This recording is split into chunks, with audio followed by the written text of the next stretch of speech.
আসসালামু আলাইকুম। আশা করি ইনশাআল্লাহ আল্লাহর রহমতে ভালো আছেন। আমি আপনাদের সঙ্গে আছি Mohammad Rasulullah Yasin, studying BASMS and diploma in physiotherapist Gazipur. তো অনেকেই মোবাইল সবসময় ব্যবহার করে। মোবাইল শরীরের ভিতরে কী কী ক্ষতি করে সে সম্পর্কে আপনাদের সম্মুখে তুলে ধরবো। তো প্রিয় ভাই ও বোনেরা, আজ বর্তমানে একটা প্রচলিত অহরহ সমস্যা হচ্ছে, যারা হার্ট অ্যাটাক এবং ব্রেন স্ট্রোকের মারা যাচ্ছে। অহরহ সবচেয়ে বেশি পাওয়া যায় হাসপাতালে এবং যারা চিকিৎসক আছে তাদের কাছে। তো একটাই কারণ, আপনি দেখবেন প্রতিটা মানুষের কাছে প্রায় অ্যান্ড্রয়েড সেট এই ডিভাইসটি পাওয়া যায়।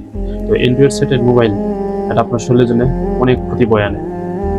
মোবাইল থেকে বের হয় এক ধরনের ইলেকট্রনিক ম্যাগনেটিক রেডিয়েশন। চিকিৎসা বিজ্ঞান বলছেন এই ইলেকট্রনিক ম্যাগনেটিক রেডিয়েশন যখন মোবাইল থেকে বের হয় তখন মানুষের অনেক ধরনের ক্ষতি করে। তার ভিতরে সবচেয়ে বড় ক্ষতি হলো ব্রেন টিউমার আছে। তার সবচেয়ে বেশি কোষ হলো ব্রেনের ভিতরে আছে।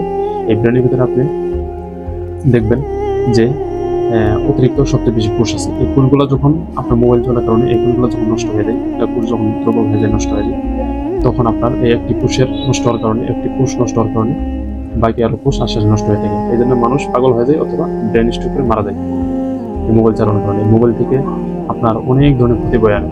আর হার্ট স্ট্রোক অনেক দেখবেন যে হার্ট স্ট্রোক করে মারা যাচ্ছে অনেক লোকের। তার দিকে আপনি খোঁজ নিয়ে দেখবেন যে তার সবচেয়ে বেশি অ্যান্ড্রয়েড মোবাইল ইলেকট্রনিক ডিভাইসটি বেশি ব্যবহার করে। তো প্রিয় ভাই ও বোনেরা, এগুলো থেকে আমাদের বাঁচতে হবে। মোবাইল আপনি অন্ততপক্ষে 24 ঘন্টার ভিতরে 2-3 ঘন্টা ব্যবহার করবেন। আপনি সবসময় যদি মোবাইল কাছে রাখেন, আপনার শরীরের ভিতরে অনেক ক্ষতি বয়ে আনবে।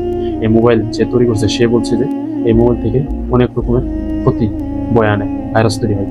অবশ্যই এ থেকে ফিরে আসবেন, দেখবেন আপনার শরীরে হতাশা, ডিপ্রেশন এবং বদমেজাজি এগুলো থেকে আপনি বাঁচতে থাকতে পারবেন।